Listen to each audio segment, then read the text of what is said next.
अंत्यविधीसाठी जात असलेल्या तरुणाचा अपघातात करुण अंत. खामगाव पारखेड मार्गाने घेतला पहिला बळी. रस्त्याचे नियमबाह्य अर्धवट काम ठरले मृत्यूस कारणीभूत. निर्माणाधीन रस्त्यावर कुठले सूचना फलक नसल्याने झाला अपघात. बुलढाणा जिल्ह्यातील खामगाव पारखेड मार्गाने पहिला बळी घेतला आहे. नातेवाईकांच्या अंत्यविधीसाठी निघालेल्या तरुणाच्या दुचाकीचा अपघात होऊन मृत्यू झालाय. खामगाव पारखेड मार्गावर लाबेला हॉटेलजवळ अर्धवट रस्ता बांधकाम असल्याने दुचाकी स्लिप होऊन झालेल्या अपघातात एक युवक ठार तर 2 युवक गंभीररीत्या जखमी झाले आहेत. सर्व नियम धाब्यावर बसून बांधकाम सुरू असलेल्या खामगाव पारखेड मार्गाने अखेर हा पहिला बळी घेतलाय. रस्ते बांधकाम प्रशासनाचे या रस्त्याकडे पूर्णतः दुर्लक्ष होत आहे.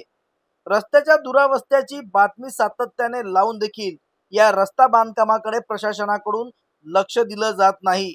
मात्र अजूनही हा रस्ता काही ठिकाणी अर्धवट असल्याने त्या ठिकाणी कुठले सूचना फलक नसल्याने सातत्याने अपघात होत आहेत.